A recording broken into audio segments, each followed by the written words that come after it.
남성 호르몬을 맞게 될 경우 걱정되는 부분이 하나 있습니다. 자, 바로 탈모를 일으킬 수 있다는 점이죠. 남성 호르몬이 DHT로 전환되면 이것이 모발로 작용해서 탈모를 유발할 수 있습니다. 하지만 다행히도 이런 현상은 모든 사람들에게 해당되는 내용은 아닙니다. 탈모 유전자를 가진 사람만 영향을 미치기 때문입니다. 좀 속상한 얘기긴 한데요. 빠지는 사람만 빠진다는 겁니다. 남성 호르몬을 투여하면 탈모가 일어날 수 있을 것으로 예상되는 사람이 있다면 미리 같은 DHT의 전환을 막아줄 수 있는 약을 사용할 수 있습니다. 그렇게 되면 남성 호르몬 치료를 받더라도 탈모가 진행되는 것을 상당히 방지할 수가 있죠. 안녕하세요. 비뇨기과 전문의 고재익입니다. 지난 시간에는 탈모약과 전립선 약의 상관관계에 대해서 한번 이야기를 해봤습니다. 왜 전립선 치료제가 탈모 치료제로도 사용되는지에 대해서 깊이 있게 얘기를 한번 해봤죠. 남성 호르몬, 탈모, 전립선 치료제 이런 요소들의 상관관계가 궁금하신 분들은 지난 영상 꼭 한번 보시길 바랍니다. 자, 이번 영상에서는 남성 호르몬 보충요법이 탈모에 어떤 영향을 미치는지 그것을 그리고 어떻게 극복해 나갈지에 대한 이야기를 해볼까 합니다.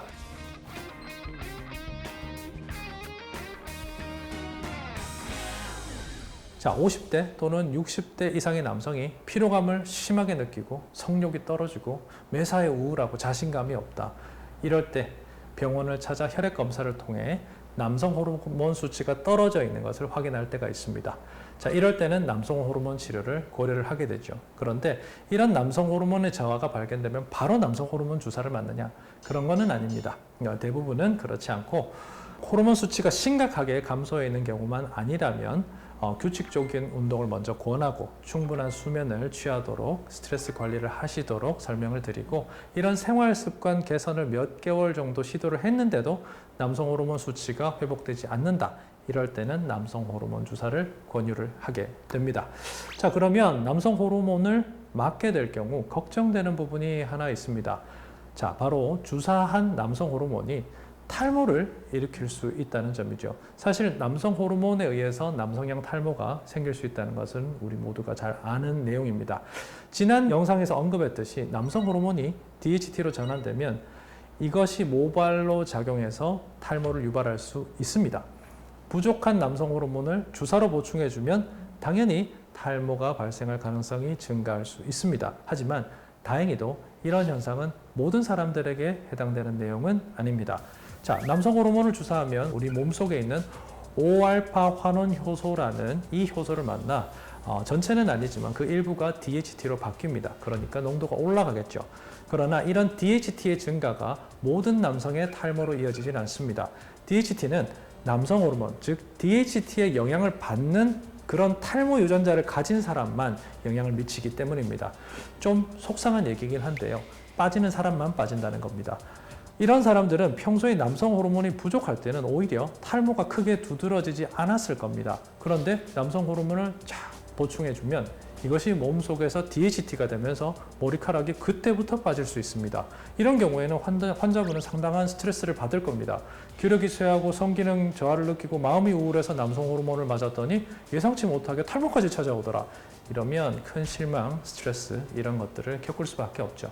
이러한 점들을 고려하면 아직 외모에 관심이 남아있는 40대, 50대 남자분 같은 경우에는 남성 호르몬 보충을 시작할 때 탈모에 대한 가능성도 한 번 정도는 생각해 보는 게 좋습니다. 남성 호르몬을 투여하면 탈모가 일어날 수 있을 것으로 예상되는 사람이 있다면 미리 피나스테리드 1mg 같은 이 호르몬을 조절해 줄 수 있는 DHT의 전환을 막아줄 수 있는 약을 사용할 수 있습니다. 그렇게 되면 남성 호르몬 치료를 받더라도 탈모가 진행되는 것을 상당히 방지할 수가 있죠. 그렇기 때문에 중년의 남성이 남성 호르몬 치료를 계획 중이라면 우선 남성 호르몬에 의한 탈모의 징후가 있는지를 확인하는 게 좋습니다. 이걸 확인할 수 있는 방법은 크게 한 3가지 정도 있는데요. 제일 먼저 알아볼 점은 가족력입니다. 위로는 할아버지 할머니, 자, 옆으로는 사촌 정도의 범위에서 탈모로 고생하고 있는 분이 있는지를 생각해 봐야 됩니다. 만약 그런 분이 많다. 이런 경우에는 미리 약을 쓰면서 남성 호르몬 치료를 하는 게 좋겠습니다. 또 이마의 선이 뒤로 조금씩 밀려나는 M자형 탈모가 있는지도 중요한 정보입니다. 간혹 M자의 탈모가 천천히 진행될 때는 내가 M자형 탈모가 있는지 없는지 기억이 잘 안 날 수도 있습니다. 이럴 때 이것을 확인하기 아주 좋은 방법은 최근에 찍은 셀카 사진과 고등학교 졸업 앨범에 있는 내 이마 라인을 비교하는 겁니다. 만약 고등학교 때 이마 라인보다 지금 이마 라인이 훨씬 뒤로 훅 밀려 있다. 이런 경우에는 나는 DHT의 영향을 받는구나 이렇게 생각을 하셔도 좋습니다. 마지막으로 이게 가장 쉬운 방법이고 확실한 방법인데요. 머리 윗부분과 옆부분을 비교해 보는 겁니다. 보통 옆머리와 뒷머리는 DHT의 영향을 받지 않기 때문에 더 두껍고 건강한 상태를 유지합니다. 반면 머리 윗부분에는 DHT의 영향을 받아서 가늘고 약해지기 쉽습니다. 그렇기 때문에 두 부위의 머리카락을 동시에 만졌을 때 만약 윗머리가 옆머리보다 약해졌다고 느낀다면 모근이 DHT의 영향을 받고 있을 가능성이 큽니다. 자, 이걸 들으신 여러분들은 지금 대부분 머리카락을 만지고 계시겠죠? 이런 분에게 남성 호르몬을 보충할 때는 탈모를 예방하기 위해서 피나스테리드를 같이 처방하는 게 좋습니다. 그런데 피나스테리드를 복용하고 계신다고 해서 탈모가 100% 차단되는 건 아닙니다.